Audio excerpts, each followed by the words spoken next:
Hey guys, Krell Cooper here with On the Black, and I'm joined today by Dave Doyle of Mets Report for our weekly video chat. How you doing, Dave? Good, thank you. Good, good. So let's start with the top news for the Mets. I'm glad spring training's going to start soon, so we can stop talking about the Madoff mess. But as we were talking about before I hit the record button, I just finished watching Outside the Lines, and they had a special on the Mets Madoff situation. And one thing that kind of stood out to me about sort of what I was watching was Buster Olney, and he said that the first player that might be impacted by the Mets' financial position could be Jose Reyes, because he's in the last year of his deal. He's going to be a free agent. He's going to be demanding a lot of years and a lot of money, especially if he has a good year this season. Kind of what are your thoughts on that? Are you afraid that the Mets might lose Reyes because of their financial situation?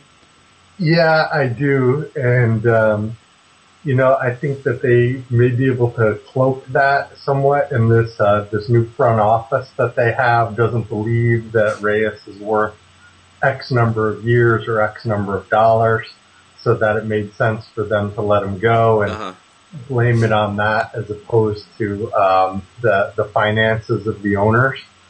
But although I do think that's true that Reyes could be affected by this, I also think that what's really going to be telling is if the Mets start trading away players that are making money this year at sort of an abnormally early time. And I've written about that at MetsReport.com, that if you start seeing Carlos Beltran, maybe K-Rod, guys that are candidates to be being traded at the end of May or the beginning of June, as opposed to the end of July, where that would normally happen, I think that's going to be very telling about what the state of the owner's finances is. Yeah, and I guess, us being on the outside looking in, we really don't know what the Mets' financial position is, but I guess the moves that they make this year and over the next couple of years will probably give us more insight into that. So,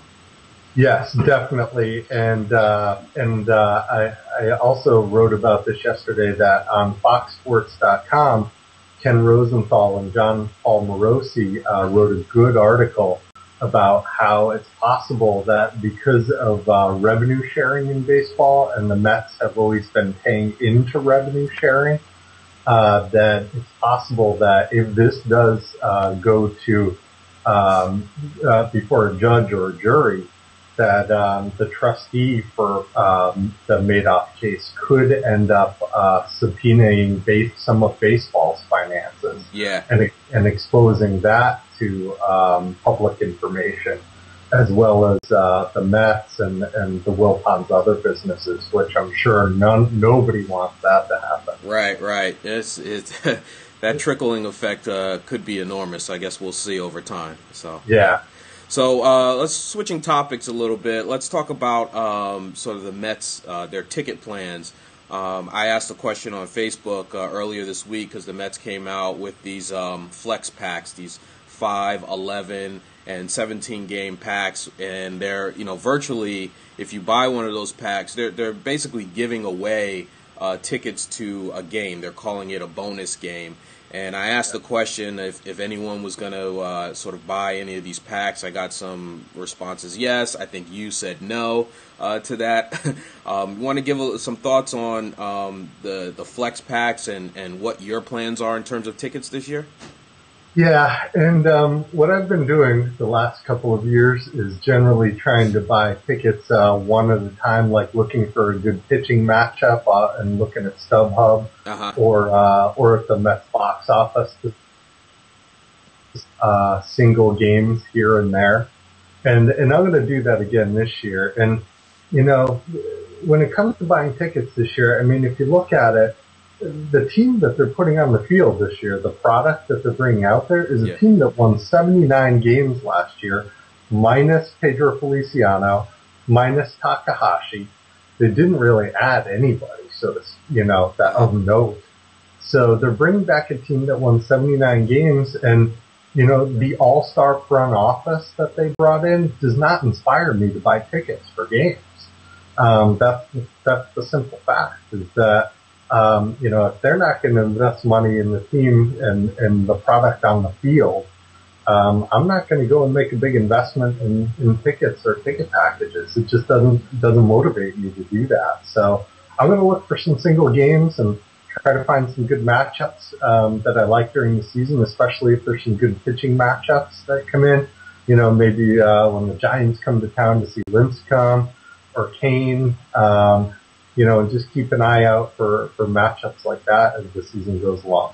Yeah, I think I'm in the same boat as you, and I've done that. I did that last year as well, too. I don't have any motivation to make that upfront commitment to buy a pack to all these games. So, I'll definitely be at opening day, and I'll be at some other games throughout the season, but I'm going to do sort of the single ticket route myself. Yeah, they put all the money into the front office this year, and I just and that's great, and I'm sure it'll pay dividends over time. But I don't think that's going to entice people to go out and buy tickets to see games. Yeah. Now, spring training is pretty much upon us now. I'm happy for that. I'm ready to see some baseball played. But two guys that really get Mets fans heated: Luis Castillo, Oliver Perez. I personally don't want to see either one of these guys on the opening day roster. I've just had it with both of them, especially Oliver Perez after what he did last year by not accepting a minor league assignment. He's shown that he couldn't get anyone out on a consistent basis at the major league level. He pitched this winter in winter leagues, I believe, in Mexico, and I was following along that. Couldn't get anyone out in the Mexican League either. Nope. Luis Castillo, I might be able to tolerate him a little bit more than Oliver Perez, but with the competition that could be brewing at second base this spring, I think that there could be some better options for the Mets at second base than Castillo.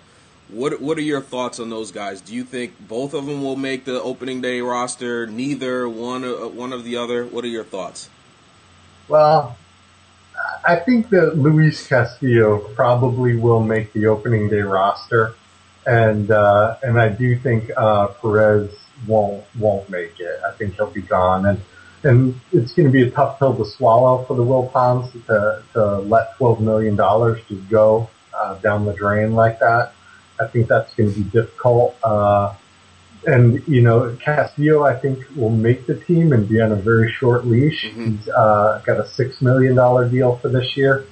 And what I think that means is that Castillo has to start at second base. Yeah. If he's not starting, he has almost no value off the bench because he's not versatile enough to play another position other than second base. And he's not going to give you much coming off the bench. I mean, you get no power, zero with him. So it's not like he's going to come in at the end of the game and with one at bat win a close game for you. That's not going to happen. Yeah.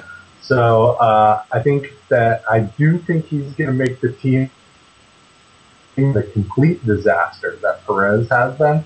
But I think it's going to be a real short leash, and if he proves that he can't hold on to that starting spot at second base, then he'll be gone pretty quick. Yeah. Well, we'll see. I mean, I personally think that if Daniel Murphy shows any signs of being able to play defense, that he's going to be the opening day guy at second base. I mean, we'll see. I don't know. I just think that the Mets they've got a thing for Murphy that I don't quite understand. I mean, they've had him in left field. They've put him at first base, and now it's second base. So I just have this kind of gut feeling that if he proves that he's just somewhat decent defensively at second base, that he could be the guy on opening day. I don't know. Unfortunately, we haven't really seen much defense other than it was very forgettable from Murphy. So yeah. So putting him at a middle infield position, I'm afraid to see what happens there. Yeah, but I mean, would you admit that they've kind of been force feeding Murphy on us these last few years? I mean, absolutely. They clearly love the guy, and and I've written about this, probably at least a dozen times that there's a lot to like about the guy. I mean, he is going to work. He's going to outwork everybody, and do what he has to do, and he can hit too. Yeah. I would say he's probably you could pencil him in as a 300 hitter. With probably 15 home runs, maybe 12, 15 home runs. So I think you could pencil him in for that, and I think there's a lot to like about the guy, but his defense is just, it's terrible to watch. It's literally, it pains me to watch him in the field. Yeah, and that's the thing. I'm afraid that he's either going to kill the Mets with his defense or get himself killed out there at second base. So, Yeah. we'll see. Switching topics a little bit, let's talk about our number one rivals down in Philadelphia and the rumors of them possibly trying to go after Michael Young and what that means for the rest of the NL East as well, the rest of the National League period. What are your thoughts on that? Yeah, I was surprised to see the talk that they had even had discussions with the Rangers about Michael Young. Yeah. I mean, with the rotation and bringing in Cliff Lee this year, and Roy Oswalt last year, I mean, they are stacked. They're loaded. And, I think at this point, you would have to make them probably the easy favorites to win the National League this year.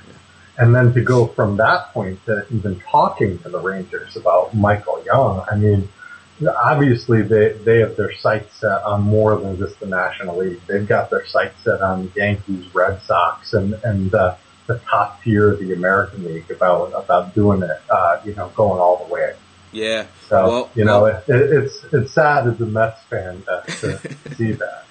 Well, I mean, you gotta give them credit. I mean, they've got a plan. They want to win every year, and they're executing that plan. So, yeah, yep, very well too. Yep. So, hey, Dave, thank you again for doing the chat with me. For those of you out there watching, please leave a comment. Dave and I are going to be doing this weekly chat on the Mets every week throughout the entire season. So make sure you look out for that. Thanks again, Dave. Thank you.